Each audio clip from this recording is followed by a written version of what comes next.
गास प्रमेय बताना है आपको। और इसके पहले आपको क्या बता चुके हैं, क्षेत्रफल सदिश पढ़ा है और वैद्युत फ्लक्स पढ़ा दिए हैं। ठीक है, तो वैद्युत फ्लक्स जब हम लोग लगा रहे थे तो हम लोग को समस्या कहाँ उत्पन्न हुई कि अगर हमारे पास कोई बंद पृष्ठ आती थी तो उस बंद पृष्ठ का हम क्या करते थे, जैसे मान लो हमारे पास कोई ये बंद पृष्ठ मिल गया और इसका हमें फ्लक्स निकालना हुआ तो हम इसको छोटे छोटे अवयव खंडों में तोड़ते थे, छोटे छोटे अवयव खंडों में इसको हम तोड़ते थे, डी ए। ठीक है, और उसके बाद हर एक का फ्लक्स निकालते थे, यानी प्रत्येक के द्वारा फ्लक्स निकालते थे, फिर उनको क्या कर देते थे, जोड़ लेते थे। ये हमारे लिए बहुत बड़ी समस्या हो गई। ठीक, तो गास ने इस समस्या के निवारण के लिए एक अपना थ्योरम दिया। उन्होंने क्या बताया कि अगर कोई बंद पृष्ठ है, मान लो ये बंद पृष्ठ ले लिया जाए, अगर कोई बंद पृष्ठ है और उस पृष्ठ से हमें ये पता करना हो कि फ्लक्स कितना गुजर रहा है, तो उन्होंने बताया कि उस बंद पृष्ठ से घिरा हुआ कुल आवेश, मान लो यहाँ से कुल आवेश क्यों घिरा हुआ है, उस पृष्ठ से घिरा हुआ कुल आवेश, ठीक है, जो होता है, यानी इसका फ्लक्स जो मिलेगा वो कुल आवेश का 1/ε0 गुना मिलेगा। कितना मिलेगा? 1/ε0 गुना मिलेगा कुल आवेश का, उन्होंने बताया। और इससे घिरा हुआ कुल फ्लक्स की बात बताई। यानी इस समय अगर इसका कुल आवेश क्यों है इस बंद पृष्ठ के अंतर्गत, तो फाई ई बराबर हमें क्या प्राप्त होगा, Q/ε0 प्राप्त होगा। ठीक है, यही गास का थ्योरम है। समझ में आया कि अगर किसी बंद पृष्ठ, उन्होंने एक सबसे बड़ी बात बताई कि बंद पृष्ठ लेना है। क्या लेना है? बंद पृष्ठ। उस बंद पृष्ठ में घिरा हुआ कुल आवेश का 1/ε0 गुना होता है। ठीक है, क्या होता है? वैद्युत फ्लक्स होता है उसका। ठीक, किसी बंद पृष्ठ से परिबद्ध बोलो या घिरा हुआ,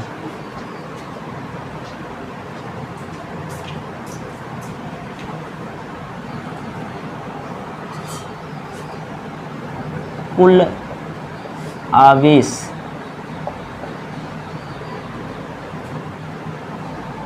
का 1/ε0 गुना उस पृष्ठ से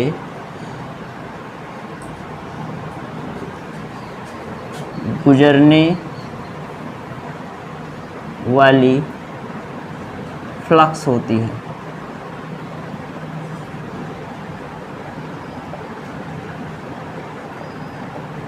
इस तरह लिख सकते हो, या आप लिख सकते हो कि किसी बंद पृष्ठ का कुल फ्लक्स उस पृष्ठ से गुजरने वाले, मतलब उस पृष्ठ में घिरे कुल आवेश का 1/ε0 गुना होता है। इस तरीके से भी लिख सकते हो, अथवा करके इस तरह। बस थोड़ा सा इसको आगे करके लिख देते हैं।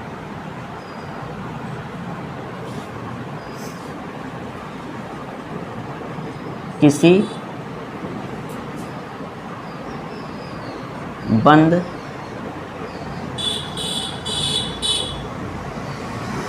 पृष्ठ का कुल फ्लक्स उस पृष्ठ द्वारा घिरे हुए कुल आवेश का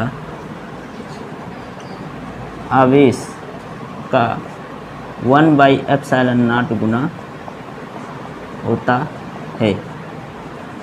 मेन यही है। ठीक है, किसी बंद पृष्ठ का कुल फ्लक्स उस पृष्ठ द्वारा घिरे हुए कुल आवेश का 1/ε0 गुना होता है। ये है आपका गास का प्रमेय। ठीक, जैसे एग्जाम्पल दे लेते हैं। जैसे यहाँ पे जैसे बोलो या बोलो, यदि किसी पृष्ठ द्वारा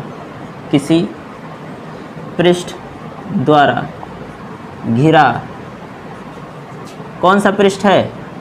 बंद पृष्ठ, तो यहाँ बंद बना लो। किसी बंद पृष्ठ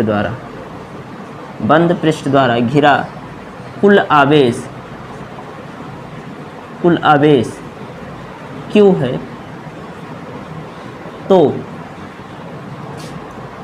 उस पृष्ठ का पृष्ठ से गुजरने वाला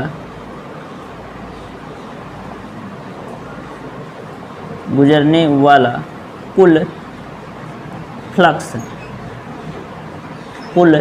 फ्लक्स किससे दिखाओगे? फाई ई बराबर क्यू बाई एप्सिलॉन नॉट, यानी इसको इस तरह लिख के दिखाओ, क्यू गुणे 1/एप्सिलॉन नॉट, यानी फाई ई बराबर क्या हो जाएगा?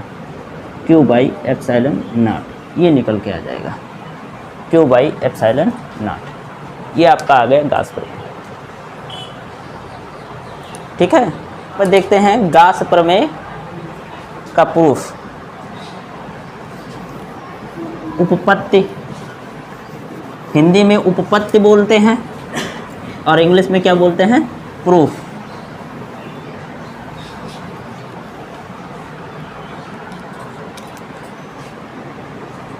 उपपत्ति यानी इसी को क्या बोलते हैं? प्रूफ, गाउस प्रमेय का प्रूफ। ठीक, तो प्रूफ करने के लिए मान लेते हैं कोई एक बिंदु आवेश क्या है? प्लस क्यू है। ठीक, और हमें इसके कारण वैद्युत फ्लक्स निकालना है, तो मान लेते हैं इसकी आर त्रिज्या, बिंदु पी पर वैद्युत फ्लक्स पता करना है। क्या पता करना है? बिंदु पी पर। तो हम क्या करेंगे कि बिंदु पी से यानी आर दूरी का, आर त्रिज्या का, कितने का? आर त्रिज्या का एक गोलीय पृष्ठ की कल्पना कर लेते हैं, एक गोलीय पृष्ठ की कल्पना करते हैं। ठीक, क्यू के कारण इस गोलीय पृष्ठ पर हमें वैद्युत फ्लक्स निकालना है, यूँ समझो इसको। ठीक है, तो अब क्या करेंगे? आज जिसकी त्रिज्या क्या है? आर है। क्यू के कारण इस गोलीय पृष्ठ पर हमें वैद्युत फ्लक्स निकालना है जिसकी त्रिज्या क्या है? आर है। तो हम क्या करते हैं? अब ये गोलीय पृष्ठ है, आर त्रिज्या का है, तो आपको पता है कि इसमें से जो इलेक्ट्रिक फील्ड यानी वैद्युत बल रेखाएं निकलेंगी वो क्या होंगे? प्रत्येक पृष्ठ के प्रत्येक बिंदु पर क्या होती हैं? अभिलंबवत ही तो होती हैं। इस पृष्ठ के प्रत्येक बिंदु पर क्या होंगे? अभिलंबवत। तो हम मान लेते हैं यहाँ एक छोटा सा एक अवयव खंड DA मानते हैं। क्या मानते हैं? DA। और DA की दिशा किधर होगी? इधर होगी, बाहर की ओर। ठीक, और इधर ही इलेक्ट्रिक फील्ड वैद्युत क्षेत्र की दिशा भी इधर ही होगी कि नहीं? तो ये दोनों की क्या होगी? दिशा होगी। तो यानी दोनों के बीच में कोण कितना है? 0 है। दोनों के बीच में कोण कितना है? 0 है। तो पहले हम यहाँ मानेंगे कि माना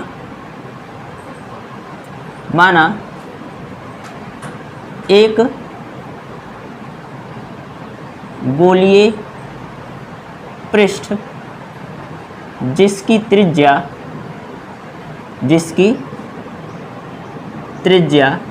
स्मॉल r है से घिरा हुआ कुल आवेश क्या है? प्लस क्यू है। ठीक, ये हमने मान लिया, कुल आवेश प्लस क्यू है। ठीक, अब हम देखो फ्लक्स वाला जो मेथड हमने अप्लाई किया था शुरू में, उसी मेथड से निकालेंगे कुल फ्लक्स क्या आता है। तो हमें क्या पता करना है कि गोलीय पृष्ठ पर क्यू आवेश के कारण उत्पन्न कुल फ्लक्स हमें ज्ञात करना है। ये भी लिख लेते हैं, गोलीय पृष्ठ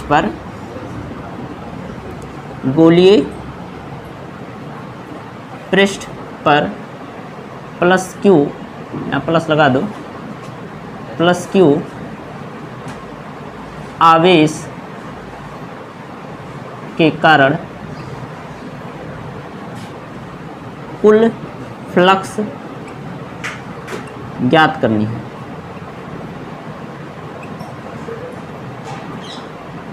ठीक है, तो हम क्या मानते हैं यहाँ पे? अब ये हो गया। अब हमने क्या किया? एक अवयव खंड, छोटा सा अवयव खंड क्या लिया? DA, जिसका सदिश क्या है? DA इधर है। ठीक, और जिस पर वैद्युत क्षेत्र की दिशा इस तरह है। दोनों के बीच में कोण कितना है? थीटा बराबर क्या है? यहाँ पे 0 है। ठीक, तो फिर लिखते हैं सूक्ष्म अवयव खंड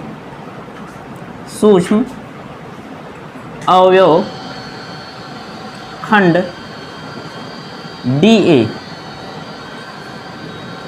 पर वैद्युत फ्लक्स, सूक्ष्म अवयवखंड dA पर वैद्युत फ्लक्स क्या होगा, d फाई ई होगा। छोटा सा फ्लक्स होगा ना, छोटा सा अवयवखंड है, तो d फाई ई बराबर क्या है हमारे पास फार्मूला,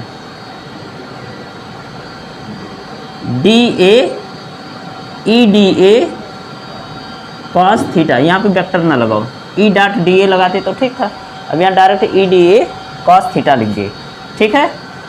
थीटा बराबर क्या है यहाँ पे 0 है, तो आप यहाँ पे लिख सकते हो थीटा इक्वल टू क्या है 0, तो cos 0 की वैल्यू क्या हो जाएगा 1, तो d फाई ई बराबर क्या मिलेगा ई dA, ये तो मिलेगा। ये सूक्ष्म अवयव खंड के कारण इतना फ्लक्स मिला, ठीक है। अब इसको हम अनेक सूक्ष्म अवयव खंड में बांट दें, ठीक, छोटे छोटे अवयव खंड में बांटे और प्रत्येक के कारण निकालें और सबको क्या करें जोड़ें। तो ध्यान से देखो ई कॉमन हो जाएगा और DA जोड़ेंगे तो टोटल मिला के हमारे पास इस गोलीय पृष्ठ का क्षेत्रफल ही तो आएगा, इस गोलीय पृष्ठ का क्षेत्रफल ही आएगा। तो हम यहाँ पे जोड़ने को क्या कहते हैं, समाकलन करते हैं। तो यहाँ पे क्या करेंगे, इसका समाकलन करेंगे, यानी कुल गोलीय पृष्ठ के कारण, कुल गोलीय पृष्ठ पर वैद्युत फ्लक्स क्या होगा, फाई ले लेंगे, फाई ई बराबर क्या होगा इंटीग्रेशन ऑफ, यहाँ पे ये लिख देते हैं ई dA, integration of E dA, सही है। ई को बाहर निकाल लो, ई को बाहर निकालो तो क्या मिलेगा,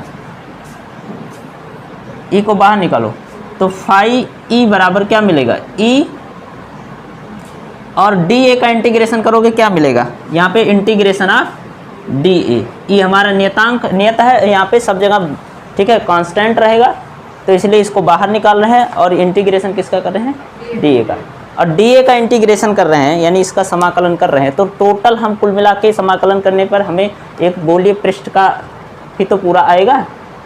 तो गोलीय पृष्ठ का क्षेत्रफल बराबर क्या होता है बोलो 4 पाई r स्क्वायर, तो फाई ई बराबर क्या मिलेगा e into 4 pi r square, bracket में क्या लिख देते हैं, चूंकि whole integration of dA equal to क्या मिलेगा 4 पाई r स्क्वायर।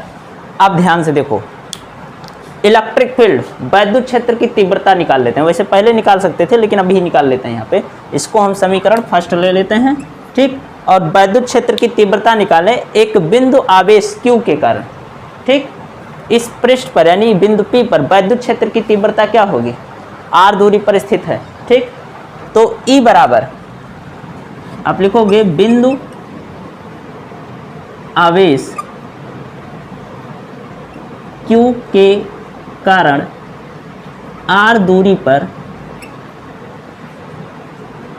पर वैद्युत क्षेत्र की तीव्रता, वैद्युत क्षेत्र की तीव्रता E बराबर क्या मिलेगा आपको 1/4 पाई एप्सिलॉन नॉट Q बटे r, स्क्वायर होता है, यहाँ पे स्क्वायर लगा लो, ठीक, Q बटे r स्क्वायर, ये हो गया।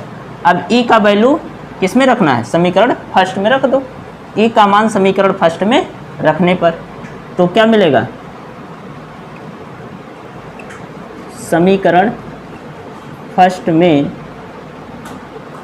रखने पर क्या मिलेगा, फाई ई बराबर, ई के जगह पे क्या रखोगे 1/4 पाई एप्सिलॉन नॉट, सही है, Q बटे r स्क्वायर गुणे ये क्या है 4 पाई r स्क्वायर, ये मिला, ठीक। यहाँ पर देखो 4 पाई से कैंसिल हो जाएगा, r स्क्वायर से कैंसिल हो जाएगा, हमें मिलेगा क्या Q बाई एप्सिलॉन नॉट, वही तो मिला, जितना आवेश घिरा हुआ था उसी का 1/ε0 गुना ही तो मिला। तो इस तरीके से आप कह सकते हो कि किसी भी पृष्ठ से यानी बंद पृष्ठ से घिरा हुआ कुल आवेश का 1/ε0 गुना उस पृष्ठ से गुजरने वाली कुल फ्लक्स होती है। ये किसने बताया था, गास ने बताया था, तो इसलिए ये थ्योरम यहाँ पे प्रूफ हो गया। ठीक है, तो लास्ट में अतः करके वो थ्योरम लिख सकते हो। ठीक, ये नोट कर लो।